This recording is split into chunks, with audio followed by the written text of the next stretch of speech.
had a guy who worked for me in my coffee shop who was like 55, Okay. and he had a PhD in physics, and What? Okay. he had been working in a coffee shop for the last like 20 years, and he's just like, Wow. yeah, Wow. this is just That's what I is it. want to do. That's what he wants to do. Okay. Yeah, what do you want to do? And I'd have such Fair. interesting conversations with him. I'd learn a lot from him. Nice. But yeah, he just had no he did not want to do anything else. He just wanted to make coffee and hang out. Fair enough. I mean, we all gotta find meaning, so sometimes Yeah, it's easier than others. that's right. That's right. But that's just a like perfect encapsulation of what Portland is. It's like you have Hmm. these people, just really interesting people who just choose kind of a different path in life, and you got to respect it. It's cool. Yeah, fair Um, enough. all right, let's do a quick intro here. Hello, everyone. Welcome to Midcurve. Don't know what episode this is. Doesn't matter. But this is Alex Scott. I'm sure some of you know who he is, but I'm going to let you introduce yourself, Alex. Go for it, man. Sure. I'm based in Dubai. You probably know me from my work with Superteam UAE. So I've been growing that for the last 15 months, slowly expanding my scope across more broadly across the Middle East.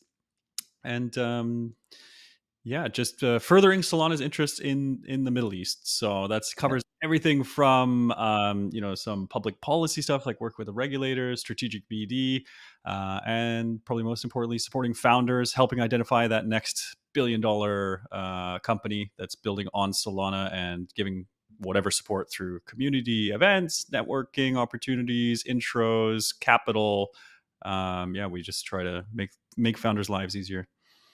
That's awesome. So, what were you doing before Super Team? Were you in the Solana ecosystem, or were you in crypto I even? was not actually 16 months ago. If you'd asked me like about Solana, I knew very, very little. I was previously I was working at Ledger, the hardware wallet company, which is like probably like I'm sure you're aware is like pretty EVM centric like company broadly, and the engineering team has like a very hard EVM bias. And yeah, so I didn't know a lot actually. And it was really like meeting the guys at Super Team India when they were in town in Dubai, which like then like opened my brain up to everything that was happening in the Solana ecosystem. Oh wow, that's cool. I didn't know that. So Super Team was who actually like Solana pilled you in the first place. Yeah, the whole actually like the beginning, the genesis of it, like getting into Solana had very little to do with like blockchain and like the tech itself, Mm, or like wasn't like when I first got into crypto. It was around the mission of bringing economic opportunity to people like all over the world, right? And like the stories mm. of like 17-year-old kids sitting in a tier 2 city in India, but like earning as much as like a peer sitting in Portland or Seattle, and like making like life-changing money. I mean, it's like 5-10k USD a month, but it's like enough to buy a house for his family. Like that's wild, right? And that's possible because of what Super Team was doing. And any kid with a laptop and an internet connection and a Phantom wallet can now access global earning opportunities. So that's like that was the hook that got me into it. It was like that mission on like unlocking human capital. Yeah, yeah. That's funny that you brought that up because I tell that story too to like peers or friends who aren't in crypto, and it just blows their mind. I'm like, yeah, there's like 16-year-old kids that can make real money. Like it's it's actually wild. Like if you have the Yeah. skills, you'll get hired. Yeah, which is amazing. I think like and like it's I honestly like it's hard to quantify, but I genuinely believe that's like a multi-trillion dollar like opportunity for humanity is just like unlocking human capital that is in like inefficiently allocated places. Like they just don't have the H-1B visa and they can't go to California. Like that's like a massive problem for like the human race. You know what I mean? Yes, yes, 100%. So are you friends with Farhaj then? He's Yeah, in so Dubai right now, he's isn't the he? one that tagged me in the post. Like one of the Super Team guys was like took a selfie with the Burj Khalifa like last year May, and then Farhaj tagged me there and was like, "Hey, meet this guy for coffee," and then like that's it. That's how it all happened. Oh wow. Yeah. That's awesome. That's awesome. So, before we like jump into like Super Team and like what you guys are doing in UAE, I just wanted to commend you on your content and the video work that you guys do because it's like close to my heart. I love doing that stuff, and you guys like do some of the best content out Wow. there. Okay. So I appreciate that just because you guys also like Midcurve also is putting out like very high quality content. So I know you've got a we're good bar as well. we're trying, but yeah, I mean, I love watching your guys' stuff. That's how I found you in the first place. Was like the videos were popping up. I don't know, like a couple months ago, a while back, and yeah. Anyway, I'm curious. Was I there just love. one, or it was just like you got bombarded with enough that you were like you took notice, or was there one where you were like, I oh, think that's interesting? I got bombarded with enough of you like walking through Dubai, and like that caught my attention. That caught my attention. Like the talking and walking thing caught my attention enough. Yeah. Um, What like my hypothesis this whole time is that like motion in videos and like motion motion, while you're talking like hooks people in, right? yeah. It's like that's the same reason you get the brain rot with like the what is that game with like the coin runner thing? I don't know when they like Oh, Temple Run. temple run. Yeah, Is that the one? that's why. It's the same principle but like with real humans. So you got to keep Yeah, moving otherwise people exactly. get bored. I think there's another study done on it, and it's like it's not even like forward motion or you moving, but it's just doing something in motion, like doing something. So like if you're Mm. talking and holding something interesting, even like a pair of scissors and you're cutting paper, I think that's what the study was. There's like the guy was talking about like math, but he was just sitting there cutting paper, and the retention rate was higher because he was like cutting that piece of Oh, paper. that's so interesting. Okay, if you have a study, you gotta put that in the show notes. Okay, I'll try to find it. I'll try to find it. Awesome. But yeah. Anyway, so okay, so you are in Dubai. You're doing a bunch of interesting things there. I saw that you were meeting with regulators. What does regulation look like right now, and like what's changing as we move forward? Because it seems like that part of the world is making a huge push.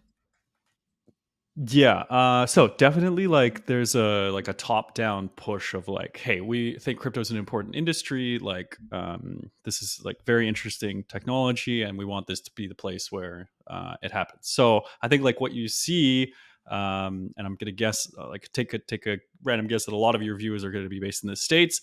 I'd say like compared to the regulatory environment there, it's like night and day, like the kind of conversation that you can have directly with the regulator. So the event that you saw, the video that you saw, was a roundtable where the Dubai virtual asset regulator co-hosted with the Solana Foundation and L1, right? And then said invited all the VCs that were in town or like locally based there, deploying capital into Web3 projects to come and like air their grievances and like say like this is what we want and have an open discussion about like what kind of rule books they want to see. So I don't think that kind of conversation is happening in Washington D.C.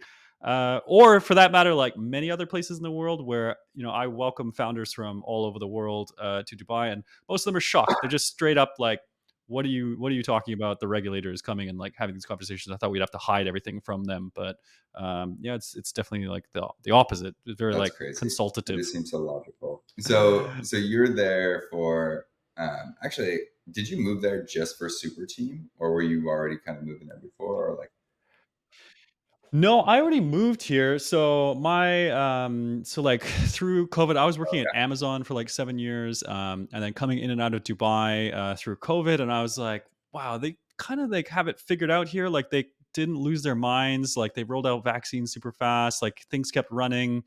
And then Europe just like shut down. I was based in Luxembourg at the time. Everything was like locked down, and I could just tell that there was like seeds of like very interesting pro crypto kind of policy forming. Um, and I just wanted to be here because I could see that this was like a growing economy and a place with opportunities in a way that like Europe definitely wasn't. And yeah, so I decided to yeah, leave Amazon, go head on into crypto, like full on crypto. Started a startup fully remotely with a guy I'd never met before. Raised money fully remotely because this was still pre FTX, and you could do crazy things like $2.5 million on a deck with two guys that had never met in person. And then yeah, moved here. Walked away from that like after about 6 months, and then was working with Ledger, the hardware wallet company. But throughout all of this, I was like, fully remote, but yeah, just Right? yeah, moved my base here And with that's my what I was wife. gonna ask you about. Like, apart from the crypto thing, like, what's it like living there as a a Canadian West Coast? Is it pretty easy to kind hmm of assimilate, or Yeah, so here it's 95 or 96% Oh, wow. non-local, non-Emirati, right? There's 200 nationalities are here. So it is like the most multicultural like place in the world, I want to say. And there's no like um dominant ethnicity, right? So like in Singapore there's like a definitely like a power and like in the Chinese kind of like politicians and like wealthy families, and like there's like a hardcore like of the that there. In most other countries you'll find the same thing. Here is nothing like this exists. It's probably actually also like the only place we've never encountered any form of like racism, like just kind of casual stuff in the street, compared to like Canada or the UK or a lot of parts of Europe. So yeah, I think look, I just had a friend from Canada. It was his first time in Dubai. He was here 3 nights ago, and he's like, "Man, this is nothing like what I thought it was going to be. I thought it was going to be everyone is in like head covers and like there's no alcohol, and like it was the exact opposite. There's like he's like walking around Marina, like on the waterfront. There's like Russian girls in bikinis. Like he's blushing. He's like, oh my god, they're so like like it's like he feels like he's on a beach in Miami, right? And then like there's parties, like everyone is drinking. The alcohol taxes have been removed. He stayed in a hotel next to a liquor store. Um, yeah, there's like in most parts of the country, you would Yeah, have no idea you're in the Middle East. that's cool. I mean, So I was just wondering because, yeah, my wife and I have lived a few different places and never been to Dubai, and just thinking ahead for the future, like interesting places to live and etc. So, again, my own curiosity. yeah. So the best thing to do is just like come, spend like a week or two here.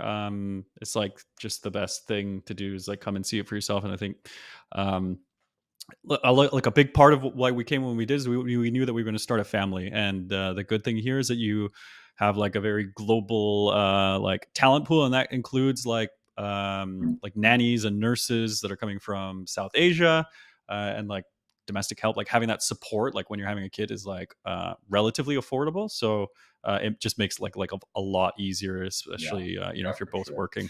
Okay, so let's get into why we're here, which is Super Team. Can you give us the overview of what Yeah. Super Team UAE is and what you guys, your main goal? Okay, yeah. Look, I see us as like the regional accelerator for a lot of the other super team countries, where I help them like these. A lot of them are not even don't even call themselves founders yet, right? They're like builders. They won their first hackathon prize. They're starting to consider like leaving their job, or they won some bounties, and like there's like the Mhm. little kindling bits of a founder there, right? They'll get to a certain maturity where they think, okay, well, actually, I'm building something regulated. I need to be in a jurisdiction that is like open to that, or I need to raise capital, so I need to be closer to VCs. I need help, like just on like the go to market and like the business acumen side of things, right? And that's where we will run things like this founders villa, which was for 3 weeks. I rented six villas in a compound in Dubai and just like filled it with like advisors, like marketers, VCs, doing pitch deck reviews. We had Mert from Helios was there, like doing a lot of like pitch deck teardowns and like helping founders because he's moved here now, and just generally like helping these like early stage founders like level up, step up, and then pitch to VCs and do the demo day stuff. So the talent, like the population, just raw population here is like only 8 or 9 million. Half of those are in like blue collar jobs that would probably never go down this kind of entrepreneurial pathway, or not developers who don't have that skill set. So like really, I'm forced to look abroad.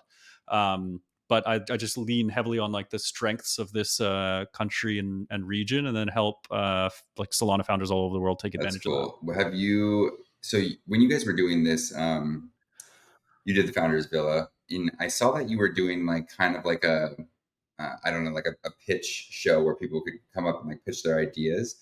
Can you talk about that? Did that go well? Did any good ideas come out of that? Yeah, we had a bunch of really good founders like present and pitch in that. But yeah, it was a new thing we added this time, really to like address what I have seen firsthand, which is a lot of inbound interest from investors who are saying like, "Hey, we are just like totally underexposed to Solana, like not just the asset but like the ecosystem." So I've been like collecting investor emails for a while now, building up a database and like sending out like kind of deal flow. But there's really no replacement for like physically seeing the person like there sweating on the stage, pitching for their life. And like going for it, right? And then like that also enables like the follow-up call or like chats and stuff afterwards when they meet up for a coffee in the city afterwards. So yeah, we did 3 of them, and it was like I was worried that I wasn't going to get enough people, and it was like triple oversubscribed. Like I was way over, even on the first week, and then that increased. It just ratcheted up over the 3 weeks. So by the end of it, I think I had 150 people like in the audience. When I was only planning like 50, I had food for 50 people the first night, and I eventually had to like ramp it up. And a lot of it was like from very like strong, legitimate investors. Andreessen Horowitz team was there in the crowd with the team from their Saudi office.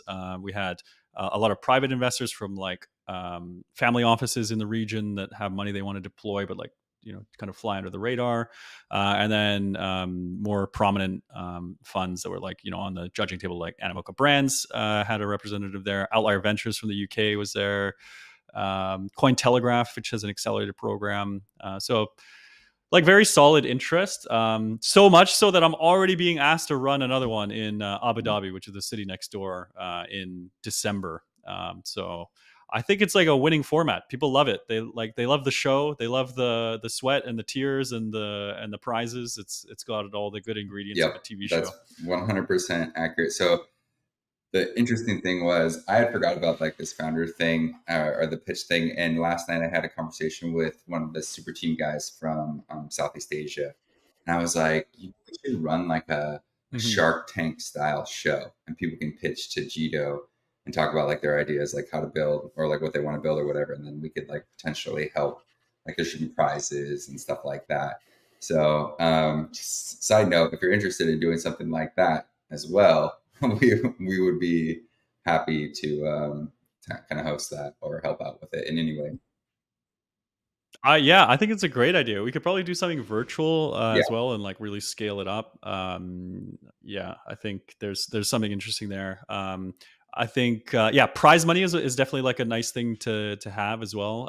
So yeah, we had CoinW, a centralized exchange based with an office here, like put up 50K for that, which was, it's not like it means like the first prize winners were taking home like 7 grand, yeah. which is like okay. Like it's not like life changing money, but it's like enough to get people excited and like create a bit of buzz around it Did they? and create the drama. Excuse me. Did they just come with an idea, or did they kind of have an MVP? Yeah, the teams like when they The were teams, pitching, was it just pitching their idea, or did okay? it was a mix. It was a mix. Some were just like, here's me, my idea. But there was definitely like the teams that had like working products, especially if they had traction, some kind of MVP or like a demo video, they did Okay. better for sure.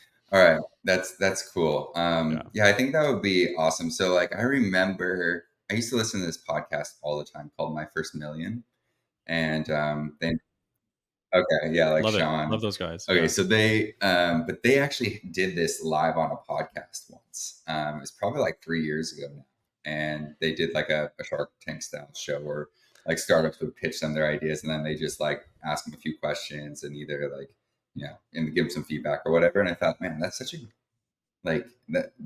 I think that's a great idea. One, just for like the founders, you get instant feedback on like what you're doing from people who have been there and done that. But two, it's just a great idea for content because people like I love listening to that podcast and listening to the ideas and So I think this could be really cool. And like maybe we just do this. I'm just thinking out loud here, but maybe we do this for each region. We could do like a Middle East one, do a Southeast Asia one, maybe do like a North America one as well. I love it. I think it's a great idea. Yeah, definitely down. I think it's good for everyone, right? It's like good for the founders to get more exposure, more eyeballs on their product, and yeah, good for just showing also that like Yeah, Solana is just not about the meme coins. It's Yeah. like still such a What big do you think about misconception, right? all the meme coins? Uh, yeah, I mean, I'd love to hear your thoughts as well, but like, look, probably like net positive overall because just like it just dominates like mind share, and that's always a good thing. Do I love them? Yeah, No, they're kind of stupid, and like it's well, most of it is just like pure gambling, but overall, look, as long as everyone is like talking about it, I'm okay with it. And like, look, the fact that like everyone chooses to do it on Solana means something as well. It's like it's just the yeah, best, least friction, most capital efficient place to do it, and that's yeah. because the tech is better than everywhere Yeah, I else. would So kind of echo your why not? sentiment. I think it's kind of like I love watching great films, but to other people, they're long and slow. It's like if you put out Godfather today, it wouldn't get as many views as some kid on TikTok, just like doing some prank, right? And that's kind Yeah. of a tough pill to swallow, but at the same time, it's like what you said, like people are trading on Solana. They're using Solana. Eventually, that's like top of the funnel stuff. Eventually, maybe they trickle down and they find things like Jito, and they learn how to stake and they learn how to actually use DeFi and they become somewhat of a power DeFi user, right? So I think it's kind of like the gateway and it's nice. And again, to your point, they're doing it on Solana because it's fast and it's cheap and it works. And that's why I got Solana pilled, all those years ago. But yeah, um, Hmm. I tend to agree. So my another question I had for you Yeah. was just going forward with like the super teams, like what's the goal for super team in general, but like specifically, I guess the UAE, like where do you want to see it in the next year or two? Do you have any big plans? Can you share any of that with me? Um, I mean, look, Super Team overall, like all of our like global country teams, you look like a hero if someone, right now it's win a hackathon and like thanks you and credits you. I think the next bar up is like raises a six-figure round at a like a massive valuation, and then they shout out super. Like I would not be here. Like this is not gonna like not possible without Super Team. That's what we want. We want to be in the award speeches for everyone. Um, so I think, yeah, for Super Team UAE specifically, I think we found a format that works. Like having everyone come in, do the co-living thing is like a really, really powerful model because not just because like I bring in all the like government people and VCs and this, but also because all the people like going through that experience bond, strengthen their connections, end up like collaborating on features or helping each other help each other win basically, and that's like a very very powerful model. So it's like for me I'm trying to figure out how do I scale that up, right? 6 months, well, a year ago we did 20 people, then 6 months later we did 50, just now we did 89. So how do I take it to the next level but still maintain the quality of that experience? And that's tricky for me. It's like scale and Yeah. like customer experience are often at odds with each other. So that's the big question for me. I think for UAE more generally, like look, the next year is going to be crazy. Like Breakpoint is coming to Abu Dhabi next December.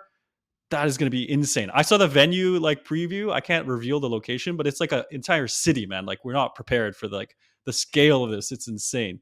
And like the government is like creating like side events around it that's giving us like our own beach. It's going to be absolutely nuts.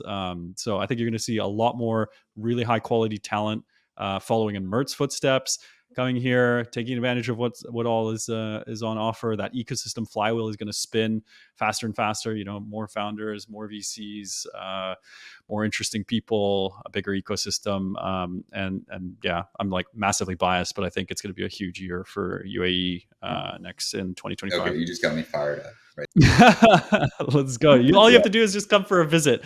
Maybe around Token 2049 next Yeah, year when everyone's in I town, mean, I and think we definitely need to make my way over there. check it out. Definitely going to Abu Dhabi at least for Breakpoint next year.